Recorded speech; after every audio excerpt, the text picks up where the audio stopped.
오늘 우리에게 주시는 하나님의 말씀은 창세기 27장 1절에서부터 13절까지의 말씀을 한번 교독하여서 읽어보도록 하겠습니다. 제가 1절부터 읽겠습니다.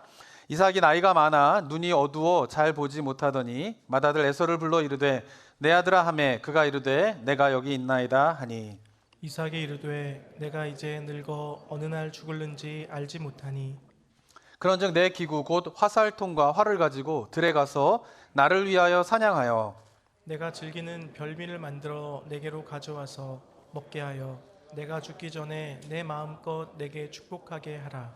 이삭이 그의 아들 에서에게 말할 때에 리브가가 들었더니 에서가 사냥하여 오려고 들로 나가매 리브가가 그의 아들 야곱에게 말하여 이르되 내 아버지가 내 형 에서에게 말씀하신 것을 내가 들으니 이르시기를 나를 위하여 사냥하여 가져다가 별미를 만들어 내가 먹게 하여 죽기 전에 여호와 앞에서 내게 축복하게 하라 하셨으니 그런즉 내 아들아 내 말을 따라 내가 내게 명하는 대로 염소 떼에 가서 거기서 좋은 염소 새끼 2마리를 내게로 가지고 오면 내가 그것으로 내 아버지를 위하여 그가 즐기시는 별미를 만들리니 내가 그것을 내 아버지께 가져다 드려서 그가 죽기 전에 내게 축복하기 위하여 잡수시게 하라.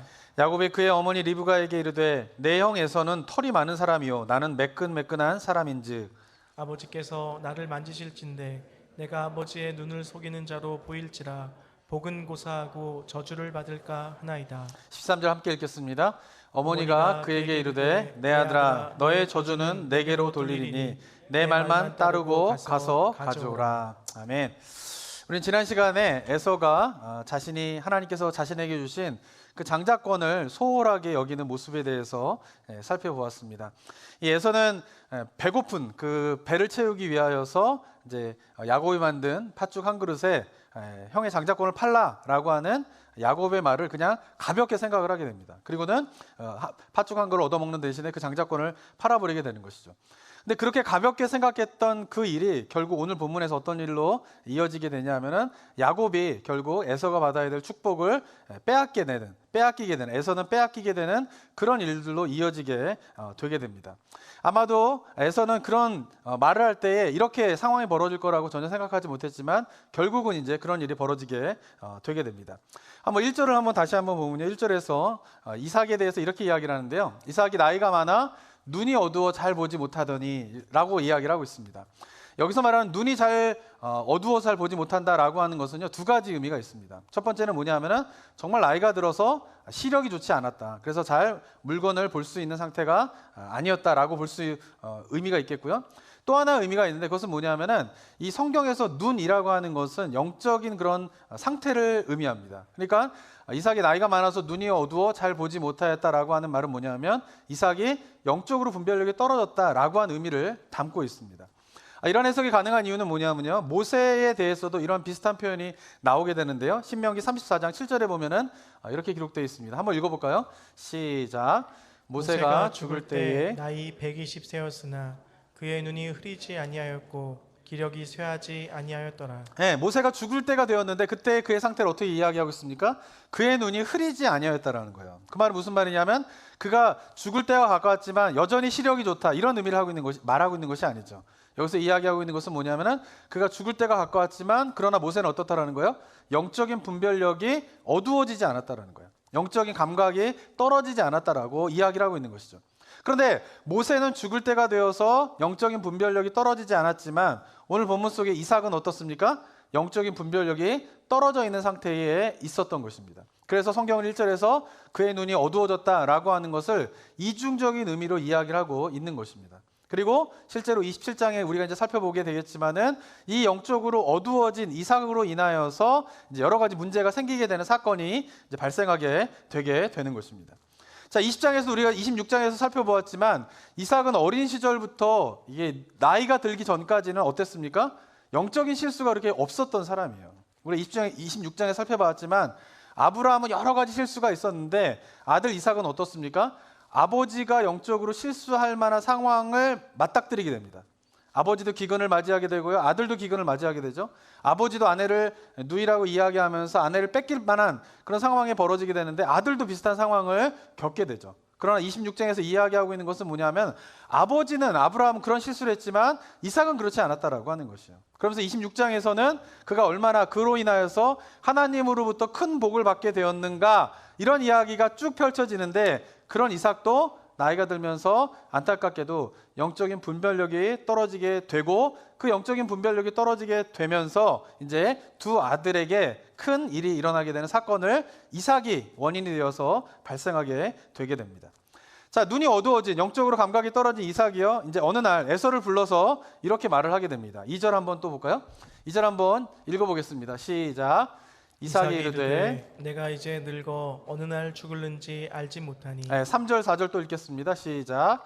그런즉 내 기구 곧 화살통과 활을 가지고 들에 가서 나를 위하여 사냥하여 내가 즐기는 별미를 만들어 내게로 가져와서 먹게 하여 내가 죽기 전에 내 마음껏 내게 축복하게 하라. 네, 이제 나이가 들어서 시력이 어두워지게 되니까 이삭이 어떻습니까? 이제 곧 죽게 되었구나라고 생각하면서 에서를 어떻게 해요? 죽기 전에 축복해 주어야겠다라고 생각하면서 에서를 부르게 됩니다.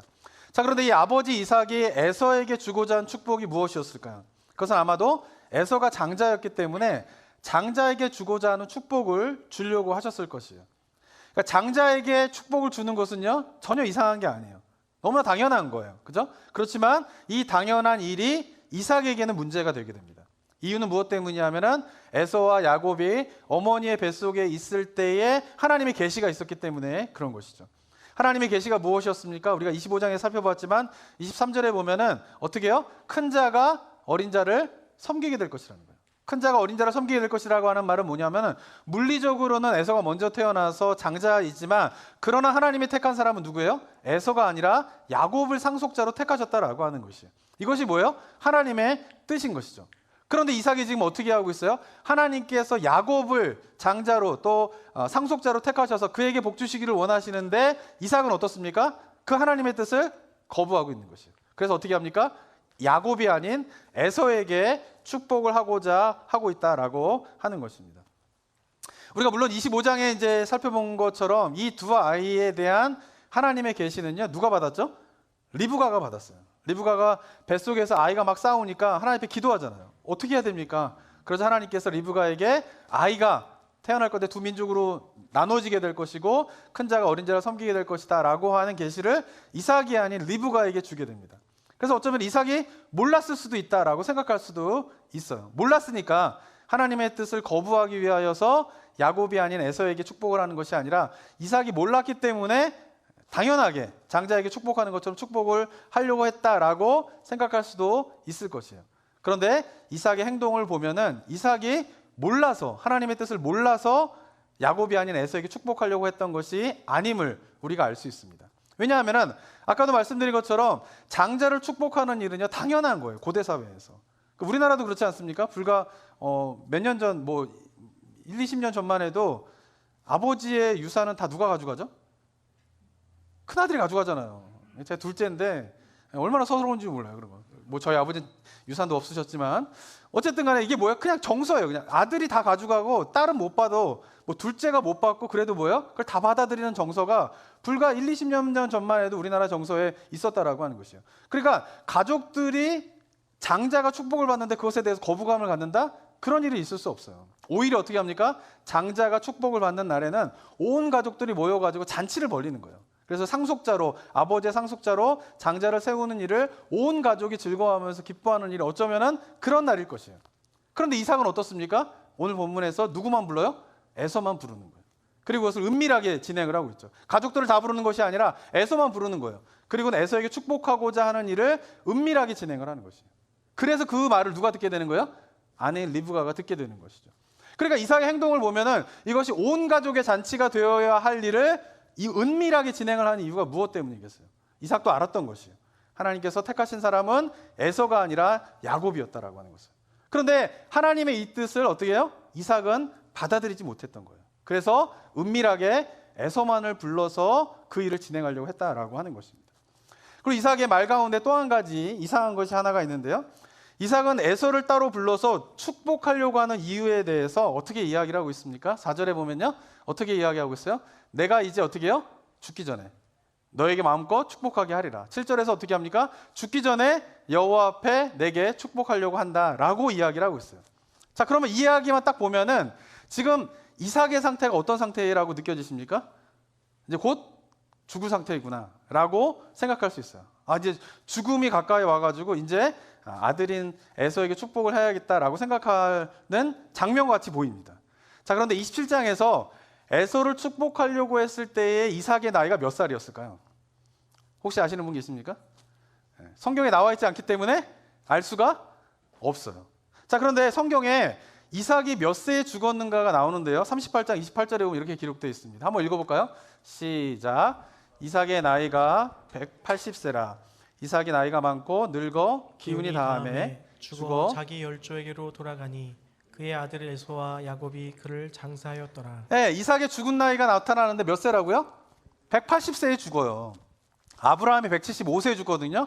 그러니까 아버지보다 더 오래 살았어요. 그러면 이삭이 지금 내가 죽을 때가 되어서 에서에게 축복을 해줘야겠다라고 생각한 27장이 180세에 이르러서 축복을 하려고 했을까요? 네, 그렇게 보여집니다. 지금 장면은. 그런데 이거 계산을 해보면요, 그렇지 않아요. 정확한 나이를 알 수 없기 때문에 어떻게 계산할지 모르겠지만, 그런데 성경에 보면은 이제 이삭이 결혼할 때의 나이, 그리고 야곱이 죽을 때의 나이, 요셉이 총리가 될 때의 나이, 뭐 야곱이 애굽에 갈 때의 나이, 이런 게 등장하게 돼요. 창세기 전체 속에서 그런 나이들을 쭉 계산을 해보면은, 제가 계산해 보니까 이삭 27장에서 에서를 축복하려고 했을 때의 나이가 많이 잡아도 120세예요. 그보다 어렸을 가능성도 많이 있어요. 못 믿으시면 예배 끝나고 제가 계산해 드리도록 하겠습니다. 그러니까 120세 정도 되어서 이제 어떻게 돼요? 에서를 축복하려고 하는 것이에요. 물론 120세가 되면 죽을 때가 되었다라고 생각하는 게 지금은 굉장히 당연하다라고 생각할 수 있겠죠. 그렇지만 이삭의 나이를 보면 180세에 죽었는데 지금 120세에 돼가지고 인생의 3분의 2 산 거예요. 인생의 3분의 2 산 그 상태에서 이제 내가 죽게 되었으니 에서를 축복하겠다라고 이야기를 하고 있는 거예요. 그리고 그렇게 축복하고 난 이후에 60년을 더 산단 말이에요. 최소한. 그러니까 지금 27장에서 이삭은 내가 죽을 때가 되었다라고 스스로 생각하면서 그렇게 말하고 있지만, 실상은 이삭의 상태는 죽을 상태는 아니었다라고 볼 수 있는 것이에요. 그런데 그는 어떻게 해요? 서둘러서 에서를 축복하려고 하는 모습을 보여주고 있다라고 하는 것입니다. 이유가 무엇 때문일까요? 죽을 때가 아닌데 자기가 죽을 때라고 생각을 하면서 굳이 하나님의 뜻과 거슬리는 에서에게 축복을 하려고 했던 그 모습이 왜 나타나게 되었는가, 그것을 한번 우리가 생각해 봐야 합니다. 그것에 대한 거는 우리가 리브가의 모습을 살펴보고 난 다음에 한꺼번에 한번 또 생각해 보겠습니다. 자, 이렇게 은밀하게 에서를 축복하려고 했던 이삭의 시도를 아내 리브가가 듣게 됩니다. 그리고는 이러한 일을 이제 꾸미게 됩니다. 8절부터 한번 읽어볼까요? 8절 한번 또 읽어보겠습니다. 시작. 그런즉 내 아들아, 내 말을 따라 내가 내게 명하는 대로 염소떼에 가서 거기서 좋은 염소 새끼 2마리를 내게로 가져오면 내가 그것으로 내 아버지를 위하여 그가 즐기시는 별미를 만들리니 내가 그것을 내 아버지께 가져다 드려서 그가 죽기 전에 내게 축복하기 위하여 잡수시게 하라. 네, 이삭이 에서에게 하는 말을 들은 리브가는요, 이삭의 행동을 이제 막으려고 합니다. 그래서 에서가 축복을 받는 것이 아니라 야곱이 축복을 받을도록 일을 이제 꾸미게 되는 것이에요. 그 꾸미는 일이 뭐냐면은 야곱을 불러서 염소를 잡아와라. 에서가 사냥하러 간 사이에 그 시간 동안에 빨리 이거를 처리해야 되는 것이에요. 그래서 키우고 있는 염소 가운데 좋은 새끼 2마리를 가져고 와라. 그럼 내가 아버지가 좋아하는 별미를 만들 테니까 그 별미를 가지고 네가 아버지한테 가서 그것을 드리고 에서 대신 네가 축복을 받아라 라고 리브가가 이제 꾸미게 됩니다. 그런데 이런 어머니의 말씀에 야곱의 첫 반응은 뭐냐면요, 그것을 거부해요. 거부한 이유가 뭐냐면요, 11절과 12절을 보면요 이렇게 기록되어 있는데요, 야곱이 그의 어머니 리브가에게 이르되 내 형 에서는 털이 많은 사람이요 그리고 나는 매끈매끈한 사람인즉 아버지가 아무리 눈이 보이지 않는다 손 하더라도 그와 나는 너무나 다른데 그가 나를 만져보면은 내 매끈매끈한 팔을 보고 금방 내가 에서가 아니라 야곱인 것을 알 수 있습니다. 그리고 12절에서 아버지께서 나를 만지실 때인데 내가 아버지의 눈에 속이는 자로 보일지라 복은 고사하고 아버지로부터 뭐예요? 저주를 받을 수도 있습니다 라는 마음으로 어머니의 제안을 거절하게 돼요. 그런데 어떻게 합니까? 어머니가 여기에 대해서 강력하게 밀어붙이게 됩니다. 그러면서 13절에서 어머니가 어떻게 이야기하게 되냐면은 어머니가 이야기해요.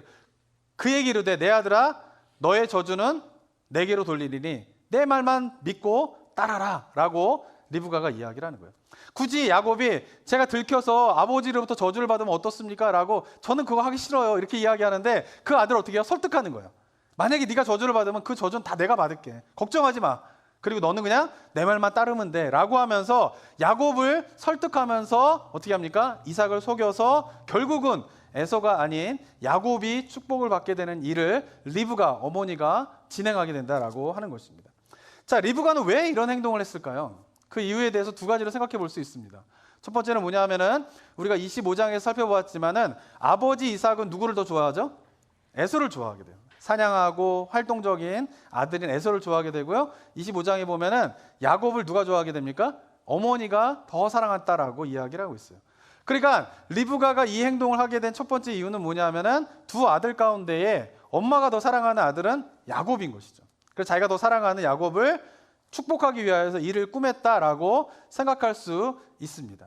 자, 그런데 만약에 이 편애가 오직 이유가 되어서 리브가가 이런 일을 꾸몄다라고 하면 그것은 굉장히 무모한 일이 될 수 있어요.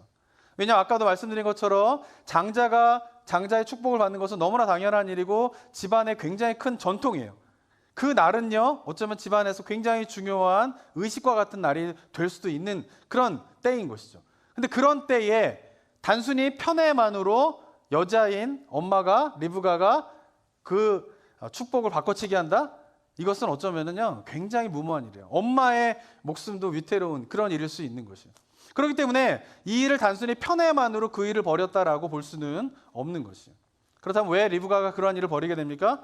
리브가는 어떻습니까? 하나님의 뜻을 알았던 것이에요. 하나님의 뜻이 누구에게 있다라는 거예요? 에서가 아닌 야곱에게 하나님의 상속자로 택하셨다라고 하는 그 하나님의 뜻을 알았기 때문에 그 하나님의 뜻을 안 리브가가 이삭의 모습을 보니까 지금 이삭의 모습이 어떤 것이에요? 하나님의 뜻을 거스리고 있는 것이에요. 그러니까 하나님의 뜻을 거스리고 있는 이삭의 행동을 막아야겠다. 그리고는 하나님의 뜻이 에서가 아닌 야곱에게 있기 때문에 그 야곱이 축복을 받도록 해야겠다라고 하는 생각 속에서 그 일을 했다라고 볼 수가 있는 것입니다. 자, 그러면서 한 번 더 여기서 생각해 봐야 할 것이 있는데 그것은 뭐예요? 리브가가 하나님의 뜻을 깨닫고 그 하나님의 뜻이 이루어져야 된다라고 하는 생각을 한 것은 올바랐어요.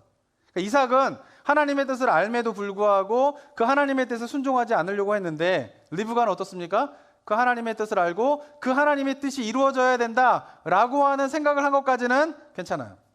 그런데 문제는 무엇일까요? 그렇다고 리브가가 야곱을 변장시켜서 이삭을 속이는, 그래서 그가 축복을 받게 하는 그 방법도 옳다라고 이야기를 할 수 있을까요? 그렇지 않다라고 하는 것이. 여기서 우리가 착각하는 부분도 있어요. 여기서 잘못된 해석이 나오기도 해요. 뭐냐면은 리브가는 하나님의 뜻을 이루기 위하여서 어쩔 수 없이 그런 일을 했다라고 보는 거예요. 더 나아가서는 어떤 사람들은 리브가가 참 지혜롭게 그 일을 처리해서 결국은 하나님의 뜻이 이루어지게 되었다라고 해석하기도 합니다. 자, 그런데 기억해야 할 것은 무엇이에요? 의도가 좋아도 방법이 잘못되면 잘못된 거예요. 그러니까 우리가 하나님의 뜻을 이루려고 하는 의도는 굉장히 중요해요. 그런데 그 하나님의 뜻을 이루려고 하는 그 의도 가운데에서 만약에 하나님이 기뻐하시지 않는 방법을 사용한다라고 하면 그것은 잘못된 것이에요.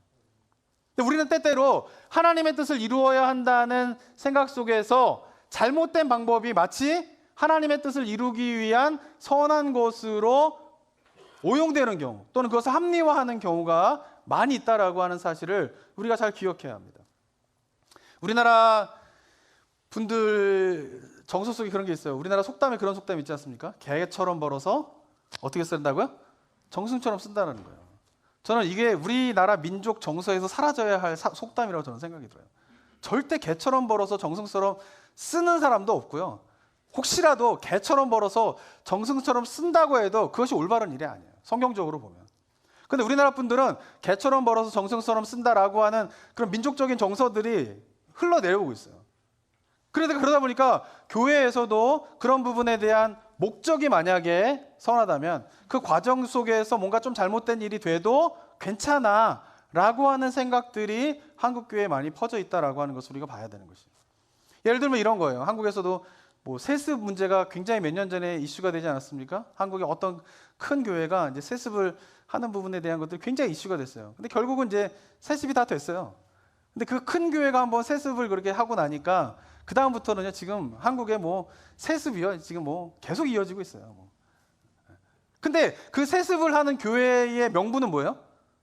이 큰 교회가 이 교회를 경험하지 못했던 새로운 담임 목사가 오면요, 어려움을 겪는다라는 거예요. 한국 교회가, 대형 교회가 이게 세대 교체를 하면서 그 어려움을 겪었다는 일들이 많이 있잖아요. 그러니까 그런 새로운 분들이 오게 되면 꼭 어려움을 겪게 되고 그 큰 교회가 분열되게 된다는 거예요. 그렇기 때문에 이 큰 교회가 잘 운영되고 성장하기 위해서 어떻게 돼요? 아버지의 목회를 잘 아는, 그리고 아버지와 유사한 그런 아들이 목회를 하면은 우리 교회는 잘 지금까지 해왔던 일을 잘 해나갈 수 있고 더 성장할 수 있습니다. 그렇기 때문에 우리가 어쩔 수 없이 선택한 일이 그것입니다 라고 이야기를 하더라고요. 근데 이게 어떻게 되고 있어요? 사람들에게 받아진다니까요. 그 교회 안에서는. 그리고 외부에 있는 여러 교회도 받아들이고 있어요. 그러니까 궁극적으로 우리가 교회를 지켜야 되지 않습니까? 이것이 하나님의 뜻이 아니겠습니까? 라고 하는데, 그것을 이루기 위하여서 세습이라고 하는 잘못된 방법을 사용하는데, 그게 어떻게 되고 있어요? 합리화되고 있는 것이에요. 한국에 보면은 목회자들 사이에서 이 성폭력이 지금 많이 일어나고 있습니다. 그루밍 폭력, 성폭력이라고 하죠. 근데 그런 일들이 일어난 이유가 무엇일까요? 그러니까 그루밍 성폭력을 당한 여자분들의 대부분의 나중에 이야기를 보면 왜 그렇게 거부하지 못했는가라고 했을 때 대부분 대답하는 게 뭐예요? 그게 하나님의 뜻인 줄 알았다는 거예요. 그러니까 그 목사가 그 성폭력을 행할 때에 그게 하나님의 뜻이라는 거예요. 웃기죠, 지금은. 우리는 제3자 입장에서 받아들이지 않죠. 그런데 그것이 그 상황에 있는 사람들은 받아들여진다. 근데 그럼 왜 그걸 받아들여지게 될까요? 그렇게 교육받았기 때문인 거예요, 신앙교육을. 분명히 방법이 하나님의 뜻이 아니면 그것은 결코 하나님의 뜻이 될 수 없어요. 만약에 누구나 성폭력을 한다고 해봐요. 근데 그것이 하나님의 뜻이라고 해요. 그럼 과정이 잘못되면 뭐예요? 그것은 결코 하나님의 뜻이 될 수 없다라고 하는 것을 교육받아야 되는 거예요. 근데도 어떻습니까? 그런 상황에 직면하게 되면 헷갈리는 거예요. 목사님이 이게 하나님의 뜻이라고 하는데 과연 그런가? 헷갈리는 거죠. 그리고 왜 그래요? 우리들의 신앙교육 속에서 과정이 중요하다라고 하는 것보다 결과가 더 중요하다라고 하는 사회적인 분위기, 민족적인 정서, 이런 것들이 신앙 안으로 고다로 들어오게 되면서 그 부분에 대해서 분별력을 자꾸 잃어버리는 일들이 일어나게 되는 것이에요. 우리가 돈을 버는 것도 마찬가지입니다. 우리 그리스도인들은 절대 개처럼 벌어서는 안 돼요. 정승처럼 벌으셔야 돼요. 하나님의 뜻대로 벌으셔야 돼요, 돈도. 그리고 하나님의 일을 위해 써야 되는 거예요. 근데 많은 경우 어떻습니까? 어떻게 해서 내가 돈을 벌면서 합리화하는 게 뭐예요? 11조 잘하면 되는 거예요. 헌금생활 잘하면 되는 거예요. 헌금생활 잘하고 11조 잘하면 내가 어떻게 돈을 벌든지 간에 그 모든 것들을 어떻게 해요? 합리화되는 방향으로 가는 경우가 많이 있다고 하는 것이죠. 뿐만 아니라 우리 개개인의 삶 속에서도요, 우리가 생각해 봐야 할 것은 무엇이냐면 결과가 좋으면 과정이 어떻게 되든 상관없다라고 하는 생각이 우리의 신앙 속에서 얼마나 파고들고 있는가를 우리가 한번 보셔야 돼요. 리브가가 범한 영적인 잘못은 이 시대 속에서 우리가 범하고 있는 잘못이라는 거예요. 하나님의 뜻을 이루기 위해서 어떻게 해요? 거짓을 하고 아들에게 거짓을 부추기고 결국은 이삭을 속이게 되는 일에 대해서 리브가는 괜찮다라고 생각했을 거예요. 하나님의 뜻을 이루어야 되잖아요. 그런데 우리가 기억해야 할 것은 그것은 결코 하나님의 방법이 아니다라고 하는 것이죠. 그러면서 우리가 하나님의 뜻을 이루기 위해서는 그 과정도 굉장히 중요하다라고 하는 신앙의 이 원칙을 잘 지켜나가는 그런 은혜가 우리 성도님들 삶 가운데 있게 되기를 주님의 이름으로 축원합니다. 자, 그러면서 이삭도 그러고 리브가도 그러고 하나님의 뜻이 이루어지는 과정 속에서 영적인 잘못을 범하게 돼요. 이삭의 잘못은 무엇입니까? 그가 아직 죽을 나이가 아니에요. 근데 단순히 눈이 어두워졌다는 이유로 자네 죽을 때가 되었다라고 생각을 하는 거예요. 그러면서 어떻게 해요? 서둘러서 에서를 축복해야 되겠다라고 생각을 하게 된 것이죠. 이유가 무엇 때문이에요? 하나님의 뜻을 이삭이 받아들일 수 없었기 때문이에요. 누구를 향한? 야곱을 향한, 에서를 향한 하나님의 뜻을 받아들일 수 없는 것이에요. 이게 딜레마예요. 이게 딜레마. 그죠? 이삭은 어땠습니까? 아까도 말씀드렸지만 26장에서 이삭은 어땠어요? 정말 하나님의 뜻을 잘 지키던 사람이에요. 근데 그랬던 사람도 이제 어디가 무너져요? 이 자식 문제 가면 무너지는 거예요. 자식 문제 가면. 신앙생활을 잘 하던 분들도 결국 이 자식 문제에서 약해지는 경우가 있어요. 자기는 잘 그 믿음의 시련들을 잘 이겨나고 시험을 잘 이겨나갔는데 자식을 향하여서는 이 하나님의 뜻이, 자식을 향한 하나님의 뜻을 이제 이삭이 받아들이지 못하게 되는 것이죠. 저는 우리 성도님들이 우리 아이들을 향한, 자식들을 향한 하나님의 뜻도 받아들일 수 있는 신앙의 모습이 되길 소망합니다. 그래서 어떻게 돼요? 그것을 받아들이지 못하니까 뭐가 생기는 거예요? 조급함이 생기는 거예요. 영적인 조급함이 생기게 되는 거예요. 그래서 아직 죽을 나이도 아닌데, 아직 60년이나 더 살 수 있는 나이의 상태였는데, 그럼 곧 죽을 거다라고 하는 조급함이 막 생기는 것이죠. 그리고 서둘러서 어떻게 해요? 에서를 축복해야 되겠다라고 하는 생각 속에서 이 일들을 은밀하게 진행하는 그런 일들을 이삭이 범하게 되었다라고 하는 것입니다. 리브가의 모습도 마찬가지입니다. 이삭이 하나님의 뜻에 어긋나는 행동을 하는 것을 막아야 된다. 그리고 하나님의 뜻이 야곱에게 펼쳐지도록 해야 된다. 여기까지는 어떻게 해요? 괜찮은 것이었어요. 거기까지는 맞는 것이었어요. 그러나 어떻습니까? 그녀가 야곱에게 거짓을 강요하고, 보셨죠? 야곱은 싫다고 하는데 어머니가 강요하는 거예요. 그리고 이삭을 속이는 잘못된 방법을 선택한 이유는 무엇 때문이냐면 하나님의 뜻이 이루어지기를 원하지만, 그러나 어떻게 돼요? 영적인 조급함이 그녀에게 생기게 된 것이에요. 그리고 영적인 조급함이 생기게 되자 그 과정 속에서 하나님이 원하시지 않는 방법을 사용하면서까지 하나님의 뜻을 이루고자 하는 그런 잘못된 신앙의 모습이 나타나게 되었다라고 하는 것입니다. 이삭도 그러고 리브가도 그러고요. 신앙의 문제가 무엇입니까? 바로 영적인 조급함이 있었다라고 하는 것이 있어요. 저는 우리도 마찬가지라고 생각합니다. 우리 가운데요, 영적인 조급함이 있다라고 하면 그 조급함을 해결하셔야 돼요.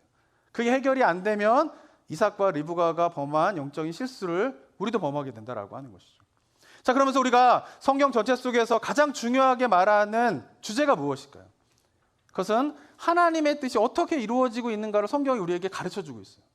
그러니까 창세기에 여러 인물들이 나오고 있는데 이 여러 인물들을 창세기에서 보여주게 되면서 말하고자 하는 것은 무엇이에요? 아브라함의 삶 가운데에, 이삭의 삶 가운데, 야곱의 삶 가운데에, 요셉의 삶 가운데에 하나님의 뜻이 어떻게 이루어지고 있는가를 좀 보라는 거예요. 그러면서 우리 삶 가운데에도 하나님이 어떻게 하나님의 뜻을 이루는가를 좀 배우라는 거예요. 보라는 거예요. 그게 뭐예요? 성경이 기록된 가장 큰 목적 중에 하나인 것이죠. 그런데 그 하나님의 뜻이 우리의 삶 가운데 이루어지는 과정에서 우리가 자꾸 착각하는 게 있어요. 그것은 뭐냐면은 하나님의 뜻이 이루어지는 것을 바라보면서 자꾸 뭐예요? 결과에 주목하는 경향이 있어요. 그래서 중요한 것은 뭐예요? 하나님의 뜻이 이루어졌느냐 안 이루어졌느냐가 중요해요.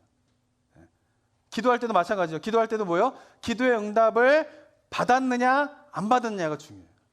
자, 그런데 기억해야 할 것은 하나님의 뜻이 이루어지는 과정 속에서 하나님의 뜻이 이루어졌느냐 안 이루어졌느냐 보다 더 중요하게 생각하는 게 있어요. 그것이 무엇일까요? 그것이 바로 하나님의 뜻이 이루어지는 과정 속에서 우리가 변했느냐 안 변했느냐.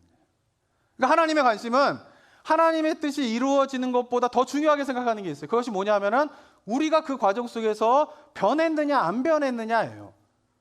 그것이 하나님의 뜻이에요. 하나님의 관심이에요. 그런데 우리의 관심은 어디예요? 그 뜻이 하나님의 뜻이 이루어졌느냐 안 이루어졌느냐의 결과에 자꾸 주목을 하게 되면서 영적인 조바심이 나게 되는 것이에요. 만약에 하나님께서요, 하나님의 뜻이 이루어졌느냐 안 이루어졌느냐의 결과가 중요했다면 하나님이 선택하시는 방법이 있어요. 그것은 뭐냐면은 자기가 가진 힘과 능력으로 그 뜻이 이루어지도록 강압적으로 밀어붙이는 거예요. 인간 사회는 그렇잖아요. 인간 사회는 어떻습니까? 힘이 있는 자가 자신의 뜻을 이루기 위해서 선택하는 방법이 뭐예요? 자기가 가지고 있는 힘으로 강압하는 거예요. 밀어붙이는 거예요. 그럼 어떻게 해요? 힘이 없는 자들이 어쩔 수 없이 힘이 있는 자의 뜻에 따라가게 되는 거죠. 그러면서 어떻게 해요? 힘이 있는 자가 자신의 뜻을 이루어가는 것이죠. 우크라이나 사태도 그런 거 아니겠습니까? 러시아가 어떻게 해요? 힘 있는 자가 자신의 뜻을 이루기 위해서 그냥 밀어붙이는 거예요. 그러면 힘이 있는 나라가 그렇게 하니까 지금 전 세계가 속수무책으로 가만히 보고 있잖아요. 지금. 그러니까 인간 사회는 그런 거예요. 인간의 역사 속에서 항상 그런 거예요. 어떻게 힘이 있는 자가 자신의 뜻을 이루기 위해서는 자신이 가지고 있는 힘으로 강압을 하여서 밀어붙이는 거예요. 그럼 이루어지는 거예요.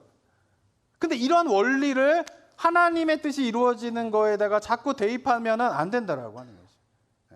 하나님은 어떻습니까? 하나님의 뜻을 이루기 위하여서 우리에게 하나님이 가지고 있는 힘을 우리를 강압하여서 밀어붙이는 분이 아니라는 거예요. 왜냐하면 하나님이 원하시는 것은 뜻이 이루어졌느냐 안 이루어졌느냐 보다 그 뜻이 이루어지는 과정 가운데에서 우리가 변하느냐 안 변하느냐가 더 중요하기 때문에. 그래서 밀어붙이지 않으세요. 강압하지 않으세요. 그리고 하시는 방법이 무엇일까요? 하나님께서 우리를 설득하세요. 힘으로 밀어붙이는 게 아니에요. 그 하나님 어떻게 합니까? 우리를 품어주세요. 아브라함의 이야기와 이삭과 이야기, 야곱의 이야기의 특징이 뭐예요? 실수하는데 하나님이 품어주시죠. 그리고 하나님께서 하시는 뭐예요? 그러면서 어떻게 해요? 기다려주시는 거예요. 왜 그럴까요? 그것이 하나님께서 우리를 변화시키시는 방법이시기 때문에, 그리고 우리가 변하는 방법이기 때문에 그래요. 그래서 하나님께서 강압적으로 그 뜻을 이루려고 하지 않으시는데 우리는 자꾸 그것을 좀 기대해요. 기도를 하면, 기도할 때도 마찬가지예요. 기도를 했으면 어떻게 합니까? 잠잠히 좀 하나님만을 바라봐야 되는데 조급해요. 왜? 그게 빨리 이루어져야 되니까요. 그러면서 하나님의 뜻을 알아가는 것이, 기도하는 가운데에서 하나님의 뜻을 알아가고 그 하나님의 뜻에 동의하고 그래서 하나님을 의지하게 되고 이런 것들이 되게 중요한데 그거가 중요하지 않아요. 내가 얼마나 기도하면서 변했는지, 내가 기도하면서 얼마나 하나님의 뜻을 알았는지, 기도하면서 내가 하나님을 얼마나 의지하는 사람으로 변했는지, 이게 되게 관심이 돼야 돼. 기도의 생활의 관심은 거기에 있는 거예요. 근데 우리의 관심은 뭐예요? 기도한 대로 이루어졌느냐 안 이루어졌느냐는 것이죠. 고난의 시간이 다가올 때도 마찬가지입니다. 고난의 시간이 닥쳐오게 되면 기도하게 되잖아요. 근데 우리의 관심은 어디에 있어요? 이 고난이 언제 끝나느냐, 이 고난이 어떻게 빨리 끝나느냐, 이거에 관심이 있죠. 그럼 하나님께 요구하는 거죠. 하나님 전능하시잖아요. 하나님 뭐든지 하실 수 있는 분이잖아요. 그럼 빨리 이 문제를 해결해 주세요. 도대체 언제 끝나는 거예요? 라고 하나님 앞에 기도하시는 것이죠. 그러면서 기도하는 것은 무엇이에요? 하나님이 순식간에 능력을 발휘하여서 초자연 사건이 일어나면서 그냥 그 문제가 해결되는 거예요. 근데 이게 하나님이 강압적인 방법으로 사람을 설득시키는 방법이에요. 우리가 기대하는 거는 하나님이 능력으로 초자연적인 역사를 통하여서 우리의 삶의 문제가 빨리빨리 해결되기를 원하잖아요? 아니세요? 근데 이게 뭐냐면은 강압적인 방법으로 자기의 뜻을 관철시키려고 하는 것과 똑같은 맥락이라니까요. 근데 자기의 힘으로 강압적인 방법으로 뜻을 관철시키려고 하는 것은 동의하지 않잖아요. 대부분의 사람들이. 크리스천들. 그걸 동의하는 사람 없잖아요. 그런데 하나님 앞에 기대하는 건 뭐냐면, 기도하면서 기대하는 건 뭐냐면은 하나님의 능력으로 뭔가 초자연적인 역사가 일어나서 그 문제가 빨리빨리 해결되길 원하는 거는 바라요. 근데 이 두 가지가 같은 맥락이라니까요. 그래서 하나님께서 어쩌면은 우리의 삶 가운데에서 어떤 자신의 능력을 발휘해서 막 초자연적인 능력으로 우리의 문제를 빨리빨리 해결시켜주지 않으세요. 왜? 그렇게 해서는 우리가 변하지 않거든요. 하나님의 놀라운 신비로운 체험을 한다고 우리가 변하나요? 안 그래요. 10가지의 애굽에서 기적을 경험하자 이스라엘 백성들은 변하지 않아요. 그런데 그들이 변했던 때가 언제입니까? 광야의 40년의 시간이에요. 광야의 40년의 시간을 하나님께서 거치게 하는 이유는 뭐냐면 이스라엘 백성들은 빨리 그 광야의 목적지에 도달하고 싶은 게 목적이죠. 그런데 하나님의 목적은 뭘까요? 그 광야의 시간을 통하여서 좀 하나님을 바라보라는 거예요. 왜? 그 고난과 광야의 시간을 거치지 않으면 인간은 하나님을 바라보지 않아요. 여기 계신 분들은 제가 볼 때 이 정도의 신앙의 열정이라면 한번 인생을 돌아보면 무엇인가 한번 인생 속에서 큰 고난이 겪고 어려움이 있어서 하나님 앞에 한번 매달려 본 경험이 있으신 분들이잖아요. 근데 우리가 그걸 자꾸 까먹어요. 뭐를 까먹어요? 우리 삶 가운데 아무런 문제가 없으면요, 우리가 하나님을 찾지 않는 존재라는 거예요. 그래서 우리에게 때때로 뭐예요? 고난이 필요하고 광야의 시간이 필요해요. 왜? 그래야 우리가 하나님을 보는 거예요. 그래야 하나님께 부르짖는 거예요. 그래야 하나님께 나아가는 거예요. 그리고 하나님께 나아가고 부르짖고 하나님을 찾아야 우리가 변화가 되는 거죠. 하나님께 나아가지도 않고 부르짖지도 않고 찾지도 않는데 우리가 변합니까? 기적을 경험한다고 변해요? 강압적으로 하나님께서 힘을 다하여서 이렇게 해라고 한다고 변합니까? 아니라고요. 그래서 하나님께서 선택하시는 방법은 뭐예요? 강압적으로 힘을 밀어붙여서 뭔가 초자연적 역사를 일으켜가지고 막 이런 거를 하나님께 사람을 변화시킬 때에 사용하시는 방법이 아니라 하나님 어떻게 해요? 기다리시는 거예요. 설득하시는 거예요. 품어주시는 거예요. 근데 그 과정들을 우리가 하나님의 뜻이 이루어지는 거를 잘 이해하지 못하니까 어떻게 해요? 조급해 한다라고 하는 것이죠. 영적으로 어떻게 해요? 답답해 한다는, 불안해 한다라고 하는 것이죠. 사랑하는 성도 여러분, 하나님께서 더디하시는 것 같아서 답답함을 느끼고 계십니까? 기도하여도 내 삶의 문제는 그대로인 것 같아 좀 조급해하는 마음이 생기십니까? 이 영적인 조급함을 해결하셔야 돼요. 왜? 그것이 해결되지 않으면 이삭과 같이 하나님의 뜻을 거스르게 돼요. 그것을 해결하지 않으면 리브가와 같이 선한 의도에도 불구하고 자꾸 불의한 방법으로 하나님의 뜻을 이루면서도 그것이 잘못됐다라고 하는 생각을 못한 채 살아갈 수 있다라고 하는 것입니다. 자, 그렇다면 우리가 조급함과 불안함들을 해결하기 위해서 우리가 기억해야 할 것이 무엇일까요? 그것은 바로 하나님의 섭리와 예정을 믿는 것이에요. 제가 몇 주 동안 지금 하나님과 섭리에 대한 이야기를 하고 있는데요.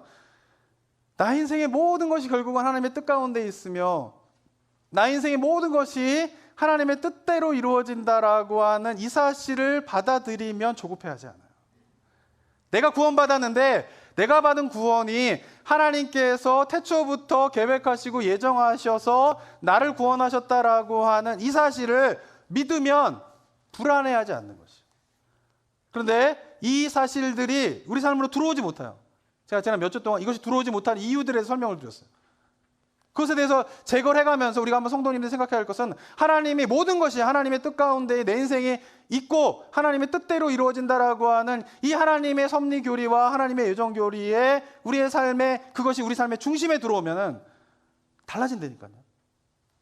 왜냐하면 이 사실을 믿으면 내가 기대한 대로 일이 잘 풀려도 교만하지 않고 이것이 하나님의 뜻 가운데 이루어지는 것이구나 라고 하면서 찬양하게 돼요.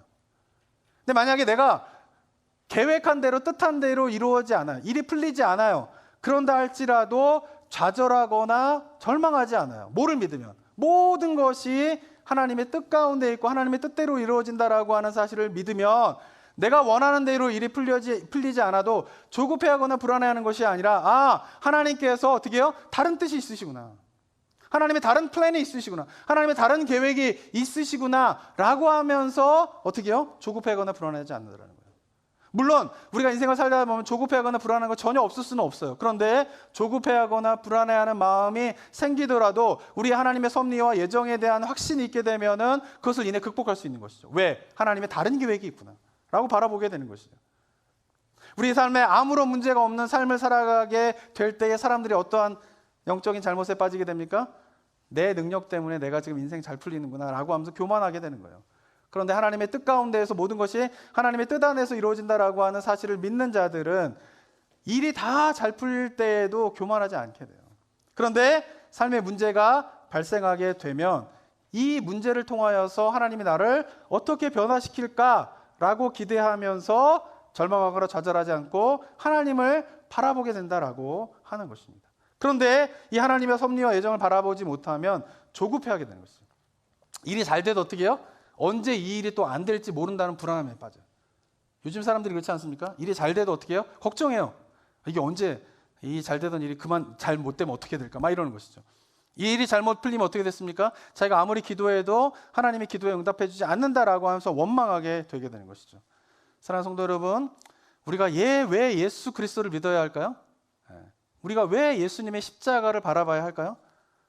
예수 그리스도를 믿어야, 예수 그리스도의 십자가를 바라봐야 하나님이 우리 삶으로 들어오실 수가 있어요. 예수님을 믿지 않으면 하나님이 우리 삶으로 들어오질 못해요. 예수 그리스도를 믿음으로 하나님이 우리 삶에 들어오셔서 우리의 삶이 이제 하나님의 뜻 가운데에서 하나님의 뜻 안에서 이루어진다라고 하는 이 신앙의 비밀들을 발견해야 하는 것입니다. 우리의 삶들이 하나님의 손에 다 맡긴 바 되어서 결국은 이 모든 것들이 하나님의 뜻 가운데 이루어지게 된다라고 하는 것을 믿으면 그 가운데에서 어려움도 있고 고난도 있을 수 있지만 그러나 확신이 생기죠. 어떤 확신이? 나를 향한 하나님의 뜻을 그 어떤 것도 끊을 수 없다라는 거예요. 어려움과 환난이 생기지만 그러나 내 인생의 모든 것이 하나님의 뜻 가운데 있다라고 하는 것을 믿으면 그 어려움과 환난 속에서도 확신하게 되죠. 나를 향한 하나님의 사랑을 그 어떤 것도 끊을 수 없다라고. 그러면서 일어나는 거예요. 그러면서 어떻게 해요? 불안하고 조급하고 이런 것들을 극복해 나아갈 수 있다라고 하는 것입니다. 그러면서 어떻게 해요? 우리가 좀 어떤 상황에 있든지 간에 좀 주님만을 바라보면서 살아가는 삶의 모습이 되게 된다라고 하는 것입니다. 사랑하는 성도 여러분, 이 시대가 굉장히 여러 가지 불안함과 조급함에 쫓기는 시대를 살아가고 있어요. 현대인들이 다 그렇게 살아가고 있어요. 우리 성도님들 혹시라도 그런 삶들을 살아가고 계십니까? 그렇다면 어떻게 해야 됩니까? 기도하셔야 돼요. 기도를 왜 해야 됩니까? 그 문제가 해결되는 게 목적이 있는 게 아니에요. 기도하면서 어떻게 해요? 좀 하나님을 바라보는 연습을 하는 거예요. 어떠한 상황 속에서도 주님만을 바라보는 연습을 기도하면서 하시는 거예요. 그게 습득돼야지 뭐예요? 우리 신앙에 갖고 있는 여러 가지 문제들이 풀리게 돼요. 저는 여러 성도님들에게 우리가 이 시간들 속에서 함께 제가 이 2부 예배 때 같이 기도하는 시간을 짧게 갖고 있는데요. 제가 매일 새벽 예배마다 기도하는 게 있어요. 그것은 뭐냐면 이 기도의 예배 때 와가지고 그냥 아무 말도 안 하고 돌아가시면 안 돼요. 예배는요, 하나님의 음성을 듣는 시간이기도 하지만 우리가 고백하는 시간이 되셔야 돼요. 찬양으로 고백을 하시던, 말씀을 들으면서 내면으로 고백하시던 괜찮아요. 근데 우리가 정말 하나님의 뜻을 제대로 알고 하나님의 뜻을 내가 의지하는 법을 배우고 내 심령 가운데에서 성령께서 하나님께서 나의 영혼을 만지신다라고 하는 것을 느끼는 유일한 길은요, 그것을 배우는 유일한 길은 기도밖에 없어요. 기도가 열리셔야 돼요. 그래서 제가 주일날에 예배 지금 설교 마치고 함께 기도하는 이 시간들 속에서 그걸 훈련시키는 거예요. 이미 잘 되고 계신 분들은 더 풍성한 시간으로 들어가시면 돼요. 근데 그거 잘 안 된다? 그럼 매주 예배 오시면서 정말 짧게 하는 이 기도의 시간에 입술을 열어서 자기의 언어로 하나님 앞에 자기를 고백하는 시간, 그거를 훈련하셔야 돼요. 그리고 어떻게 하셔야 돼요? 돌아가셔서 각자의 기도의 자리에서 그게 되셔야 돼요. 자기가 혼자 소리내서 기도하는 게 어색하잖아요. 10년을 다니고 20년을 다녀도 혼자 기도하는 게 어색하면 아무런 하나님의 뜻의 역사를 경험할 수 없어요. 불안함과 조급함 가운데 있으십니까? 기도하시기 바랍니다. 기도할 때 어떻게 하셔야 돼요? 그 속에서 하나님을 만나고 하나님을 의지하게 되고 하나님을 바라보게 되는 그 영혼의 비밀들을 깨달으셔야 돼요. 그렇게 될 때에 우리가 하나님의 뜻을 보지 못하게 만드는 영적인 조급함에서 벗어나서 정말 하나님의 섭리와 예정 가운데에서 살아가는 삶이 얼마나 귀하고 아름다운 삶인가를 경험할 수 있는 그런 은혜가 있게 될 줄 믿습니다. 그런 삶이 우리 성도님들의 삶이 되시기를 주님의 이름으로 축원합니다.